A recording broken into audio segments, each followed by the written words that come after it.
Welcome to the CareerJitsu podcast, where we connect the art of Jiu-Jitsu with your career. Our mission is to empower and inspire you with engaging conversations and valuable insights from people just like you who benefit from the shared relationship between your workplace and the art of Jiu-Jitsu, leading you to a more fulfilling and successful life. We are your hosts, Jason Patterson and Frank D'Amelio. Today we have a fabulous guest, Chris Czernicki.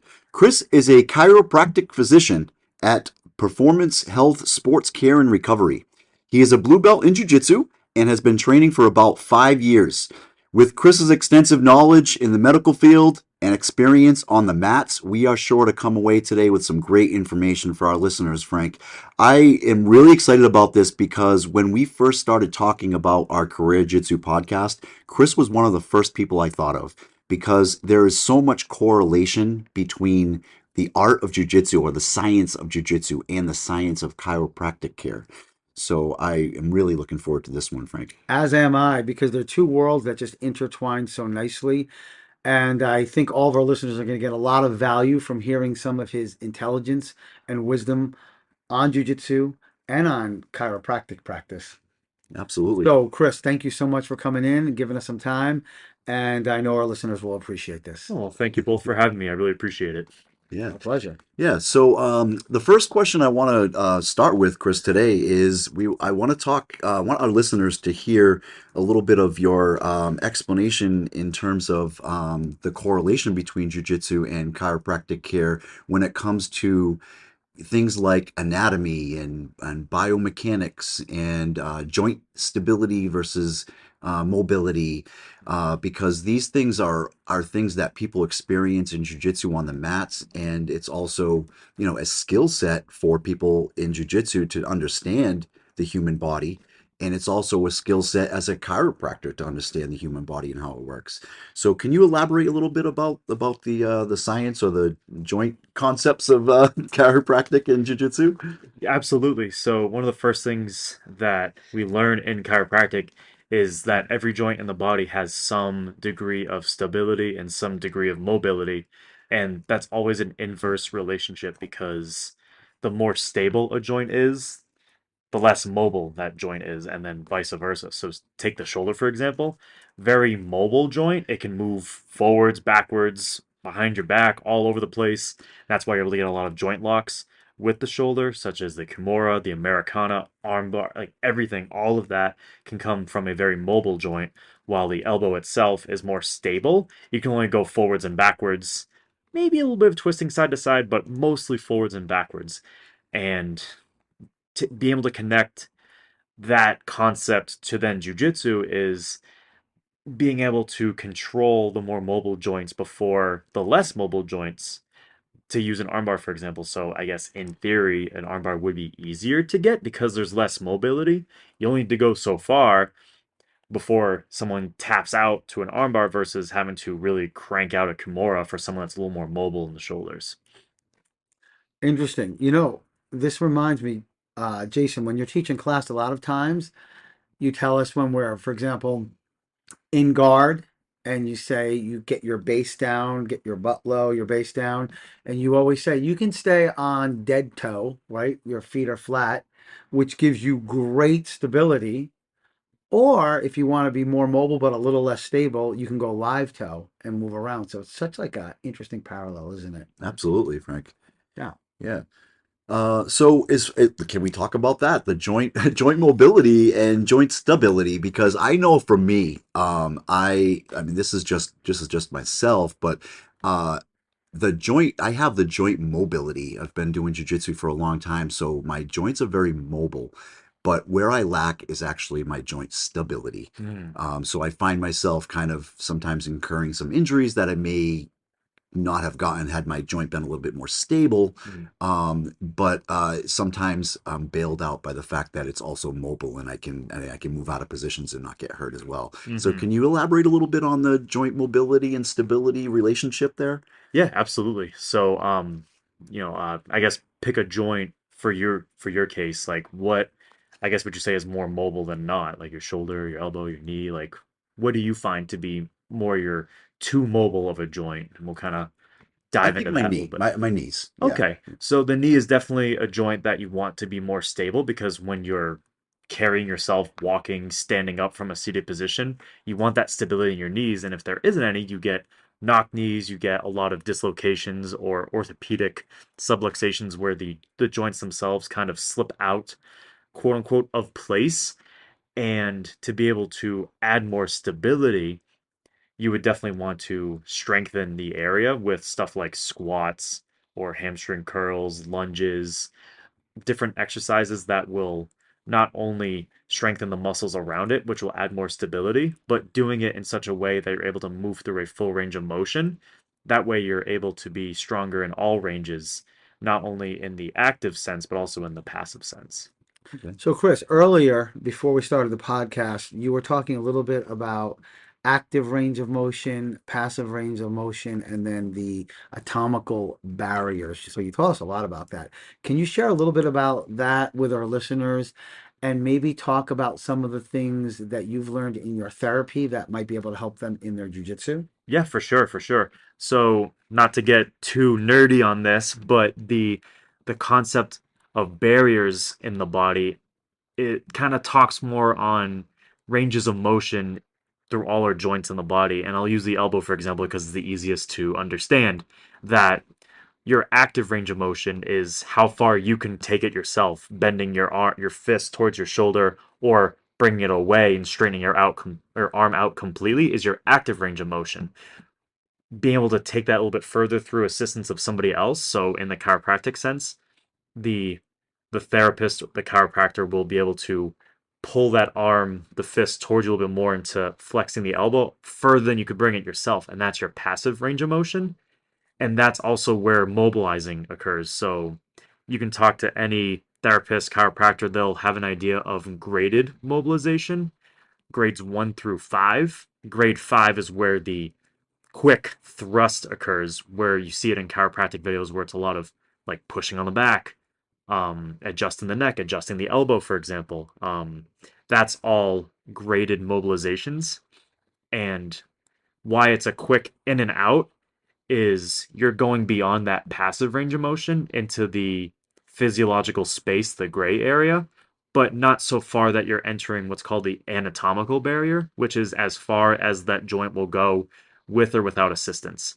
So in the elbow, the way it's structured, if it goes any further than it's allowed to, where that anatomical barrier is, you can create problems like straining the bicep or spraining ligaments around the elbow or even fracturing the humerus with the actual part of the elbow that when you feel on yourself is more like a hook that can go into the humerus and can cause small fractures, and that's going beyond the anatomical barrier. So for people that are worried that chiropractors are going to break something is very, very minimal when applied properly.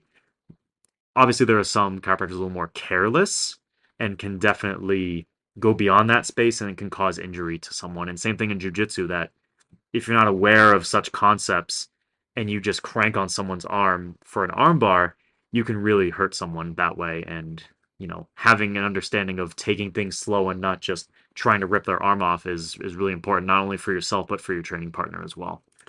Can you just give that quick example you were talking about before about um, going into the passive range of motion, like Maggie uses when she goes from side control to mount, she actually pulls her foot so people can have a good visual.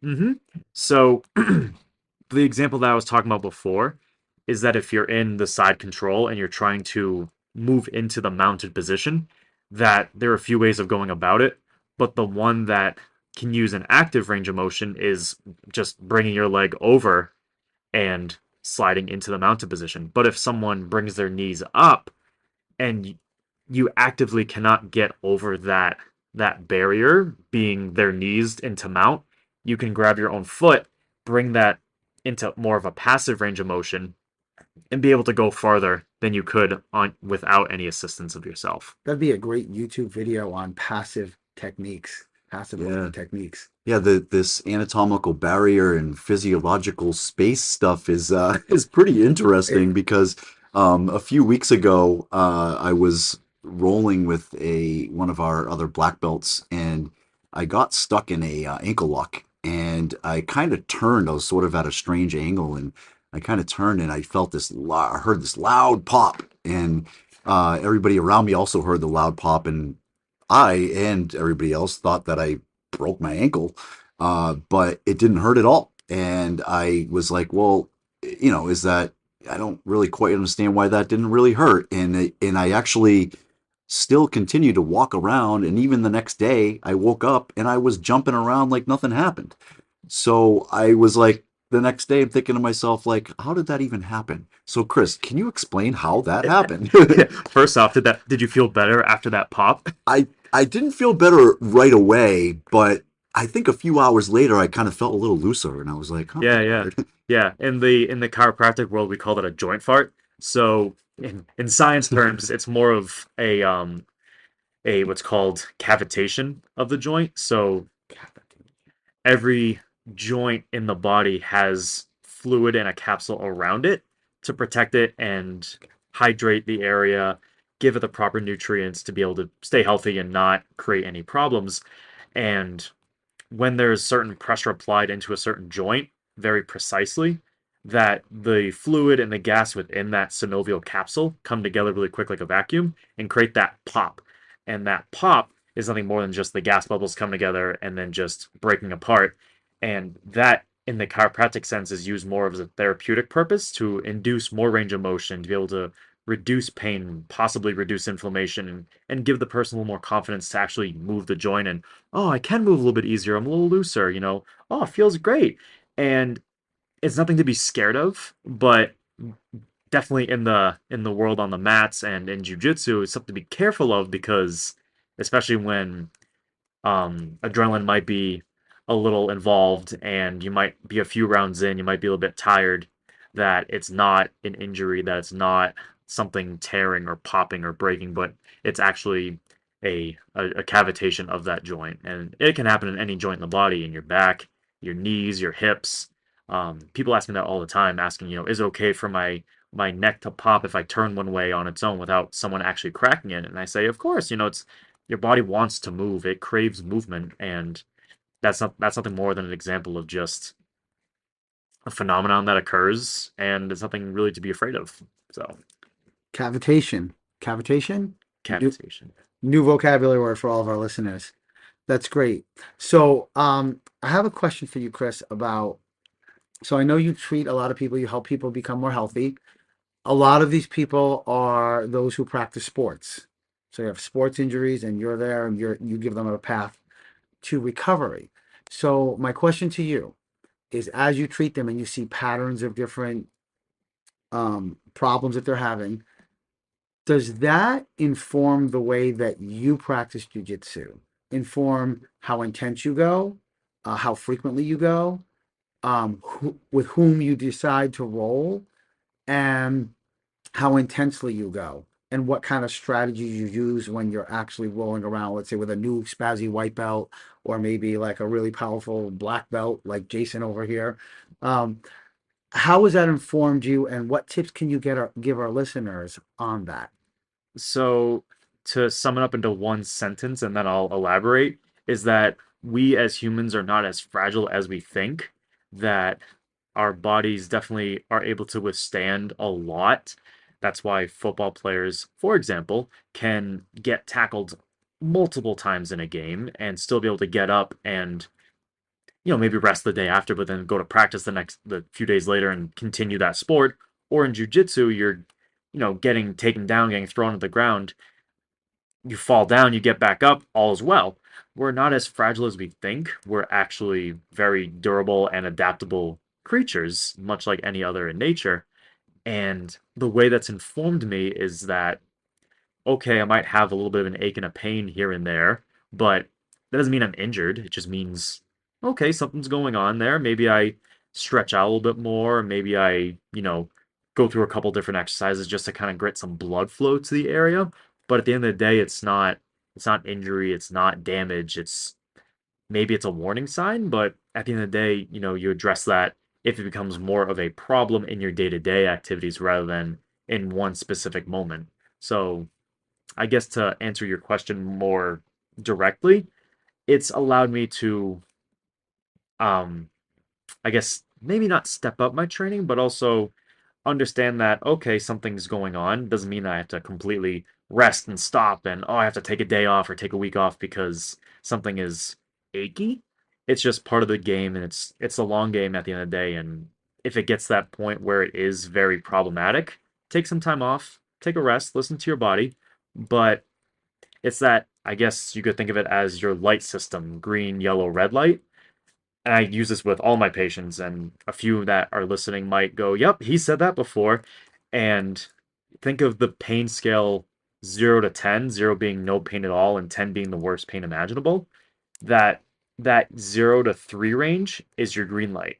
Green light means you're good to go, keep on moving, you're doing fine, you're doing great. That 4 to 6 on a scale of 0 to 10 is yellow light. Yellow being okay, you might be pushing it a little bit, but take a breather, take a rest. You're doing fine. Just know that if you keep going, it's going to eventually reach that that no bueno zone, being that 7 to 10, which is where people do not want to be. That means you've really irritated an area that might be a problem to you. That's the red light zone. That's the, hey, stop what you're doing, take a breather, take a drink, take a rest. We're playing the long game here. Jiu-Jitsu is not a sprint, it's a marathon. Hmm. So at the end of the day, the longer you do this, the better off you'll be physically and mentally, but you don't want to do yourself a disservice by ignoring these problems if they become more of an alarm than just a little nagging ache here and there.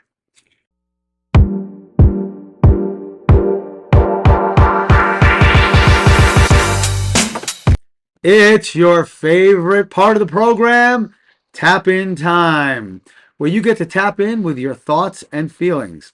So, listening to us with Chris, I'm curious as to how many of our listeners are identifying with having an injury, but keeping it in context and still training in a responsible way. Because I think that's very important. And I like the traffic light analogy.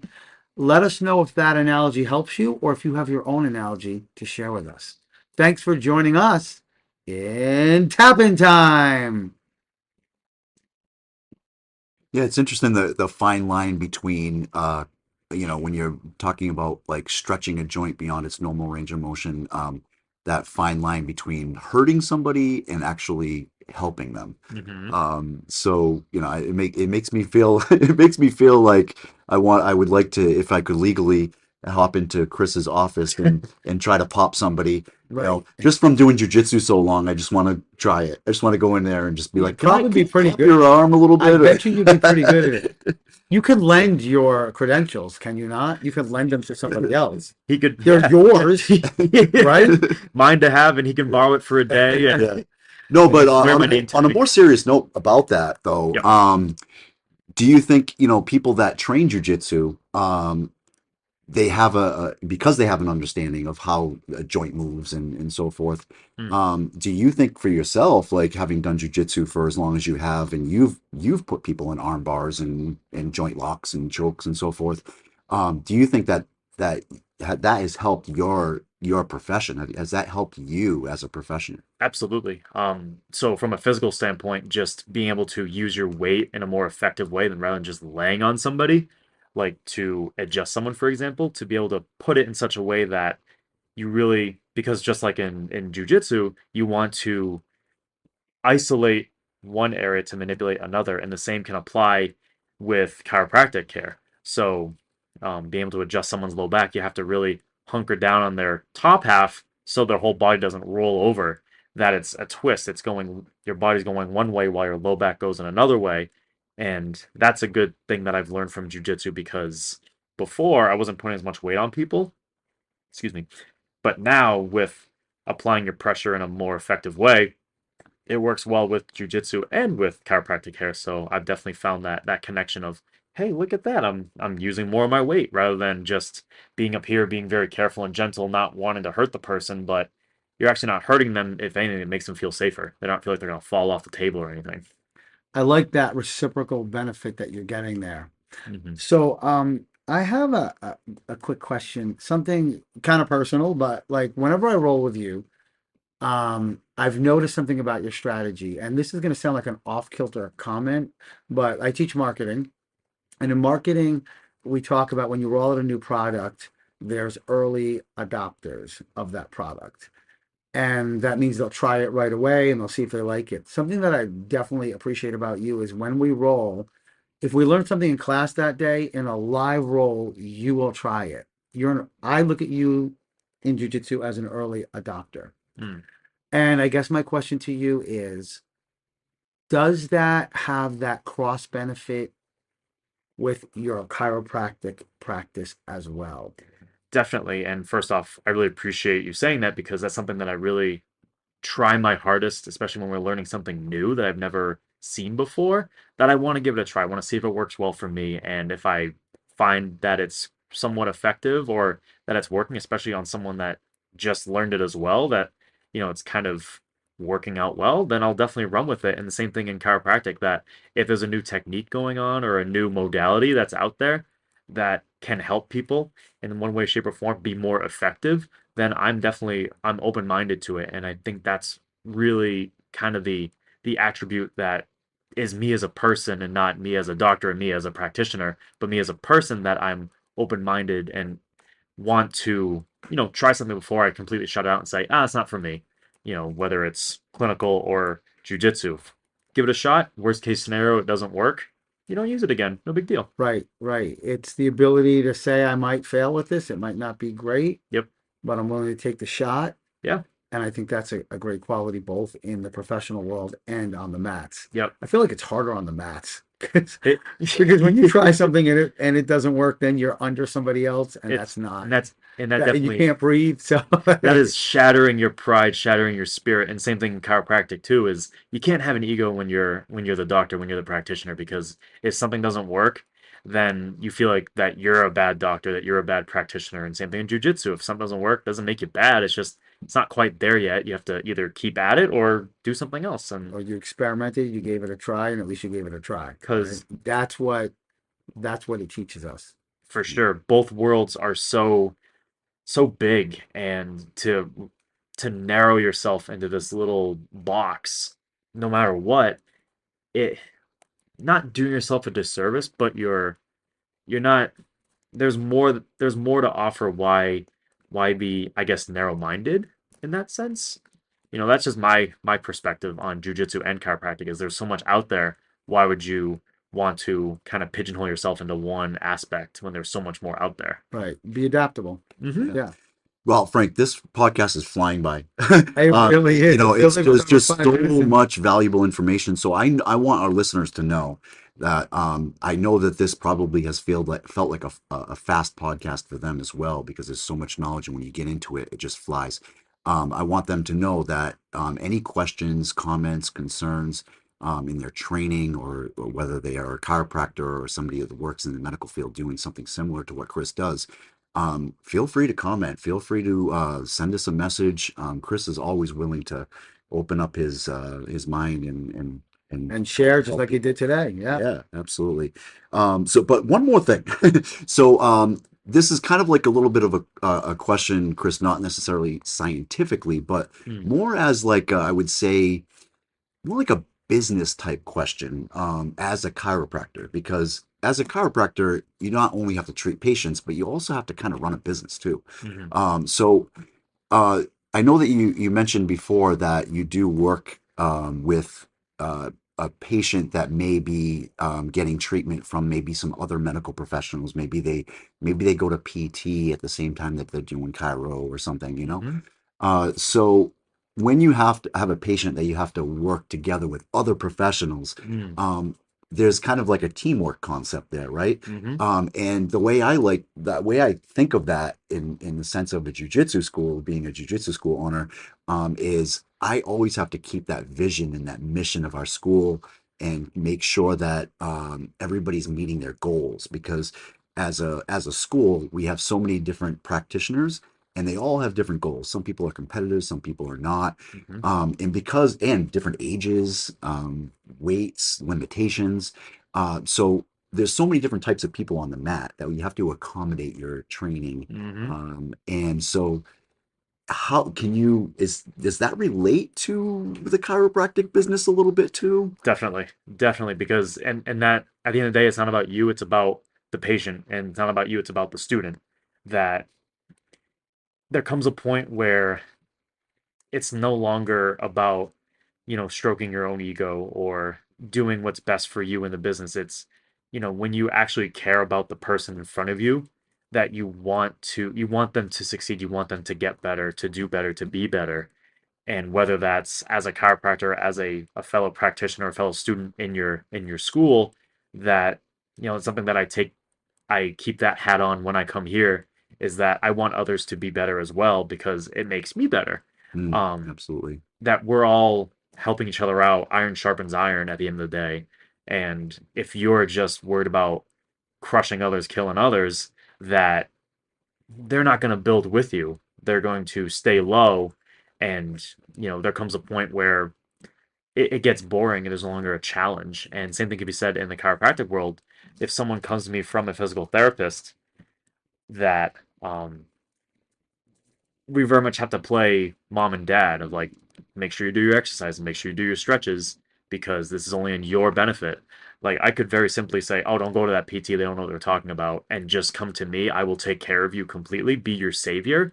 And that's not a good way. That's bad practice. That's bad business because that kills the relationship with the professional that you'll be able to go back and forth with. And same thing in jujitsu, that if you're saying them, oh, don't listen to this guy, he doesn't know what he's talking about. I don't like how he does this technique or does this Mm, takedown or does this submission. Don't listen to them, listen to me. You're burning that bridge, and that's not what it's about. It's yeah. about it's about getting others up with you as well. Not it can't be just about you. Yeah, that's awesome, Chris. Because growing together is important. Growing in, you want your chiropractic business to grow as well, just as much as I would want my jiu-jitsu school to grow. So that's really good insight, Chris. Thank you for sharing Yeah. that with our Yeah. listeners. I mean, Chris, we got so much out of this. And just to kind of recap some of the things that I'm taking away from this, I like that you gave us some good vocabulary with active range, passive range, Hmm. the barriers. Uh, I like that you gave us a concept of stability versus mobility and the trade-offs there. Hmm.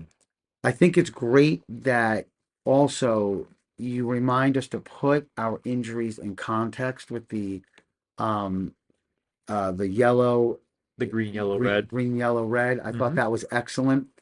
Um, you talked about adaptability in your profession and in jiu-jitsu, trying new things, even though you might fail. Try it. You might like it. If you don't, at least you know you tried.